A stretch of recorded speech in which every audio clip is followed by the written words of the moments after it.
그리고 이 책은 그 속에서 우리가 해야 할 일이 무엇인가 생각하게 하는 것 같습니다. 생각하는 신앙 우러나는 복음 믿음 향기. 안녕하세요. 믿음 향기 채널에 오신 것을 환영합니다. 저는 이신영입니다. 코로나가 우리 사회를 강타한 지 벌써 거의 3년이 되어가고 있죠. 그동안 교회는 예배당에서 예배도 못 드리는 그러한 기간이 꽤 있었습니다. 많은 교회들이 현장 예배를 드리지 못하는 시간을 정말 힘들게 지나왔죠.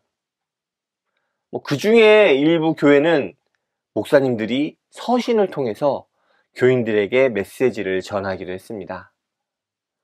오늘 나눌 책은 목사님께서 보낸 목회 서신을 모은 책입니다. 바로 이 책, 김기성 목사님이 쓰신 사랑은 느림에 기대어입니다. 이 책의 저자인 김기성 목사님은 잘잘법으로 인해 정말 유명해지신 것 같아요. 물론 그 전에도 아는 분들은 좀 아셨겠지만 잘잘법 이후에 정말 널리 알려지신 것 같습니다. 이 책은 김기성 목사님께서 2021년 초부터 11월 초까지 매주 교인들에게 보낸 목회 서신을 모은 책입니다. 그래서 이 책을 보면 2021년 저자가 어떤 생각을 하면서 어떻게 살아오고 또 어떤 이야기를 하고 싶은지 엿볼 수 있습니다. 간단한 안부 인사로부터 시작해서 계절의 변화, 또 저자의 삶 속에서의 묵상, 사회 이슈에 대한 이야기들, 독서나 또 과거 훌륭한 분들의 이야기들, 그리고 코로나를 지나면서 하는 여러 가지 당부들이 담겨져 있습니다. 한 편 한 편 읽다 보면 나름의 형식이 갖춰져 있는 게 느껴집니다만 그 형식 안에서 다양한 주제로 다채로운 이야기들을 합니다. 이 책을 들으면서 제가 몇 가지 들은 생각이 있는데요. 가장 먼저 들은 생각은 저자이신 김기성 목사님이 나온 그런 영상들이 이렇게 머릿속에 이렇게 탁 떠오르면서 김기성 목사님이 그 영상으로 이야기하시는, 읽어주시는 것 같은 그런 느낌이 좀 들었습니다. 이 서신의 시작은 거의 항상 주님의 은총과 평화를 여러분과 함께 하길 빕니다. 이렇게 시작을 하는데요. 제가 딱 보는 순간 김기성 목사님의 이렇게 목소리가 이렇게 들리는 것 같더라고요. 제가 김기성 목사님 영상을 정말 많이 보긴 했나 봅니다. 또 하나 들은 생각은 2021년도에 이런 일이 있었지 하는, 그러니까 2021년을 회상하는 그러한 시간이 되었던 것 같습니다. 사실 2021년 하면 바로 작년이잖아요. 그렇게 오래된 시간은 아니라고 생각했는데 이 책을 읽으면서 맞아, 이런 일이 있었지 하는 생각을 참 많이 했습니다.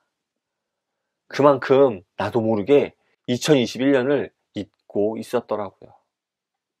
미얀마의 민주화 운동이나 또 미나리로 윤여정 배우가 각종 상을 받았던 일도 있었고요. 오징어 게임도 있었죠. 그 외에도 많은 일들이 있었습니다.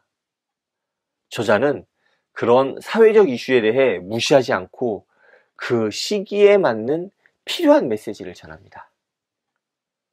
그렇게 1년 전을 돌아보면서 다시 기억을 되새기고 그때 했던 생각들과 다짐들을 돌아보는 시간이기도 했습니다. 또한 사회 이슈에 귀를 기울이고 역사 속에서 역할을 감당하는 메시지가 매우 의미 있게 다가왔습니다. 또 하나 들은 생각은 좀 여유에 대한 이야기가 많았던 것 같습니다. 사실 누구보다 걱정하고 몸이 달아있는 것은 보통 목사님들이겠죠. 김기성 목사님도 거기서 예외는 아닐 것 같습니다. 그리고 그런 마음이 그래서도 조금씩 묻어납니다. 교인들을 만나고 싶은 마음, 또 가끔가다 들리는 그 교인들의 소식에 대한 반가움 등이 편지 속에서 막 흘러나옵니다. 그런데요, 김기성 목사님은 거기에 매몰되지 않습니다. 그런 그리움과 걱정에서 그치지 않고 그걸 넘어 여유를 갖고 차분히 기다리며 코로나를 이겨내는 모습을 이야기합니다. 그리고 우리에게 그렇게 함께 기다리자라고 이야기하죠. 교회의 위기라고 하면서 어떻게든 모여야 하지 않겠냐고 발버둥 치던 한국 교회의 모습을 떠올리면서 그런 모습이 아닌 여유를 갖고 인내하고 기다리면서 국가의 방역에 적극적으로 협조하는 모습을 보여줍니다. 제가 섬기는 교회도 국가의 방역 가이드에 맞춰서 모임을 멈추고 또 재개하고 그랬지만 그렇게 여유가 있는 모습은 솔직히 아니었던 것 같습니다. 김기성 목사님의 그 여유를 갖고자 하는 그러한 모습, 또 그 안에서 참아내는 그 인내의 모습에 정말 감탄하게 되는 시간이었습니다. 여유에 대한 마음이 글에 묻어나기도 했지만 상당히 많은 서신들에서 다루고 있는 주제는 바로 환경에 대한 문제였습니다. 환경을 지키기 위해 노력해야 함을 지속적으로 이 책에서는 이야기합니다.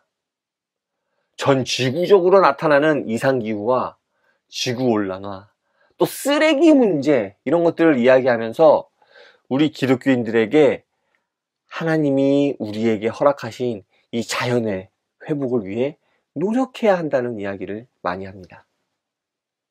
산책을 또 좋아하시고 또 등산도 많이 좋아하시는 것 같더라고요. 그래서 그런 것들을 하면서 자연을 생각하고 묵상한 것을 풀어놓습니다. 그러면서 우리에게 자연을 위해 함께 고민하고 지켜나가자고 설득하죠. 단순한 사변을 넘어서 함께 실천해 나가자고 이야기합니다. 또 하나 감탄한 점은 그 미려한 표현입니다. 평소 김기성 목사님의 말씀을 통해서 이렇게 많이 느껴왔던 점이긴 한데 이렇게 글로 접하니 그 표현의 미려함이 더 크게 느껴집니다. 제가 이과이다 보니까 아무래도 이런 표현의 아름다움, 이런 것들을 잘 모르거든요. 그런데 이 책을 읽으면서는 이 아름다운 표현에 나도 모르게 감탄을 하고 있더라고요. 신앙의 언어는 은혜롭고 또 신학의 언어는 깊다는 느낌을 받는 경우가 종종 있습니다. 그런데 이렇게 기독교의 글이 아름답다는 느낌은 저는 처음 받는 것 같아요. 제가 이런 책을 많이 보지 않아서 그럴지도 모르겠지만요. 정말 이 책에서 느껴졌던 표현의 아름다움은 정말 좋은 것 같습니다. 영상의 앞에서 이야기했듯이 우리는 정말 힘들게 코로나를 지나왔습니다. 그리고 아직도 코로나는 우리 주변에서 계속 기승을 부리고 있죠. 끝났나 싶으면 다시 확진자가 늘어나고 그러면서 말이죠. 많은 사람들이 이야기했듯이 이제 우리는 코로나와 함께 살아가야 하는 시대를 맞이하게 된 것 같습니다. 그리고 이 책은 그 속에서 우리가 해야 할 일이 무엇인가 생각하게 하는 것 같습니다. 칼 바르트의 유명한 말 중에서 한 손에는 성경, 한 손에는 신문을 이라는 말이 있죠.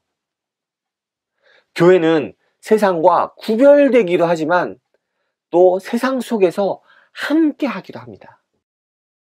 그렇기에 성경과 함께 신문을 들고 있어야 한다라고 생각합니다. 그리고 이 책은 그런 모습을 잘 보여줍니다.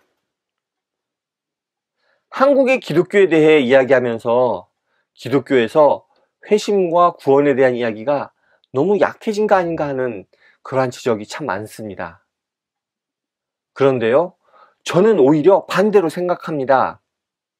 한국 기독교는 너무 개인의 신앙에 천착해서 오히려 사회와 담을 쌓고 개토화되는 게 아닌가 싶습니다.